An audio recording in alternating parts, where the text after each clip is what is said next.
Patrick Jagou, Sentier d'auteur, la Jagou d'émission littéraire produite en partenariat avec la Société des auteurs savoyards. Aujourd'hui, j'ai le plaisir d'accueillir Julien Burgonde. Julien Burgonde, où êtes-vous né? Êtes-vous savoyard? Hélas non, je suis né par accident en Bretagne, mais la Savoie, surtout la Haute-Savoie, je la connais parce que j'ai vécu récemment une douzaine d'années en Suisse où je travaillais et tous les matins en me levant, je pouvais voir la Haute-Savoie et ses cimes. Julien Burgonde, que faites-vous dans la vie? Eh bien, je suis cancérologue, j'ai 80 ans. Et j'ai travaillé jusqu'à il y a environ 1 an et j'ai arrêté à regret. La cancérologie, c'est un monde. Moi, j'étais avant tout ce qu'on appelle un clinicien, c'est-à-dire que je traitais des malades et je traitais les malades par des radiations. Donc, j'étais radio-oncologue. Mais c'est un travail d'équipe avec de multiples spécialités et je travaillais donc dans un centre de lutte contre le cancer. Et j'avais d'ailleurs terminé ma carrière universitaire dans un centre de lutte contre le cancer en tant que directeur. Julien Burgonde, pouvez-vous nous parler en quelques mots de votre livre intitulé « Le printemps de Lazare » ? Au départ, ce n'était pas un livre. Un jour, il m'est tombé sur la tête le ciel, si je puis dire, avec un diagnostic de cancer, découvert totalement par hasard alors que je n'avais aucun symptôme.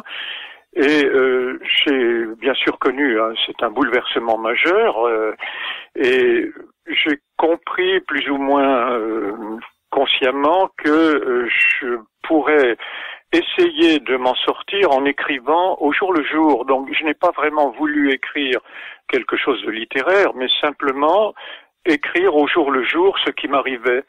Et puis, à un moment, ce texte a pris la forme de quelque chose qui pouvait être édité. Et comme je continuais de travailler, ce texte, finalement, après quelques refus d'éditeurs, a été enfoui. Je l'ai perdu et je ne l'ai retrouvé qu'une quinzaine d'années plus tard. Et c'est pourquoi, à ce moment-là, un éditeur, Jacques Flamand, à qui je l'avais confié, a pensé que ça méritait d'être publié. Julien Burgonde, finalement, le cancer, c'est un abîme ou une résurgence? Les deux. Malheureusement, pour avoir traité moi-même des milliers de malades, je sais que c'est très souvent un abîme et que la façon dont on réagit n'est pas toujours en proportion de la gravité du cancer. On peut avoir un cancer de relativement bon pronostic et être anéanti, ou l'inverse.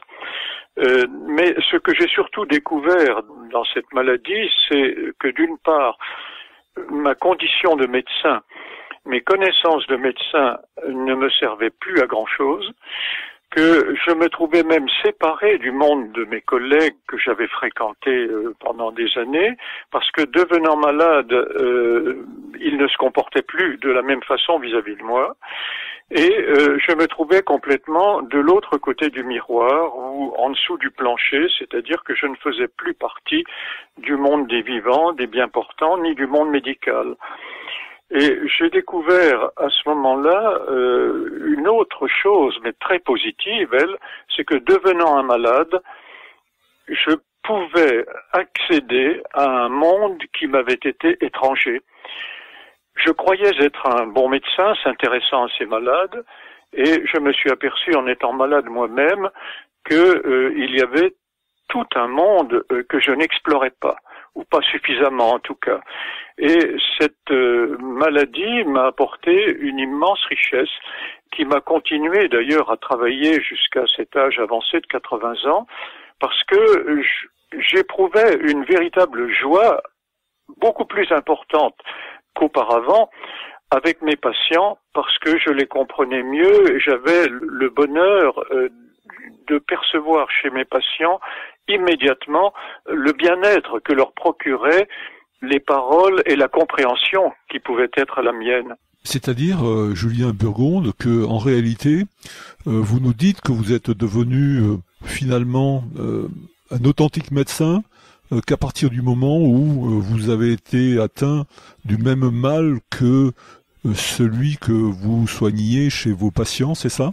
Oui, mais Je pense qu'on ne peut pas être, quels que soient les efforts que l'on fasse, on ne peut pas être un bon médecin si on n'a pas été malade. Alors c'est grave ce que je dis, parce que ça voudrait dire que la plupart des médecins sont incapables de comprendre leurs malades, mais ce n'est pas exactement ce que je voudrais dire, mais je voudrais dire que le médecin ne peut pas entrer dans la peau de son malade s'il n'a pas lui-même, s'il ne s'est pas lui-même trouvé dans cette situation. Et c'est quelque chose d'impalpable, puisque je n'ai jamais révélé à aucun de mes patients que j'avais moi-même été traité pour un cancer grave, mais la façon dont je me comportais faisait que il y avait une sorte de fraternité que le patient percevait, sans que j'aie à lui dire que j'étais moi-même passé par les mêmes cheminements. Il y a une chose évidemment importante, mais qui est complètement passée sous silence, c'est la relation avec, mais enfin on peut pas tout dire en 3 minutes, la relation avec le traitement, c'est-à-dire que j'ai subi moi-même un traitement que j'administrais aux autres, c'est-à-dire que j'ai été traité par hormonothérapie et radiothérapie. Alors bien sûr, ce serait beaucoup trop long d'entrer là-dedans, mais un traitement que j'ai prescrit, que j'ai pratiqué chez des milliers de patients, il y a des aspects que j'ai découverts en étant traité moi-même.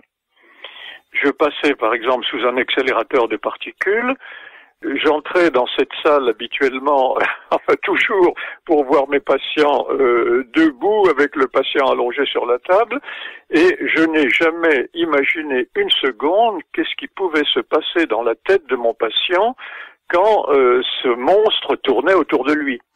Bon, j'ai été traité par des médecins hyper compétents, mais qui étaient des invalides du cœur.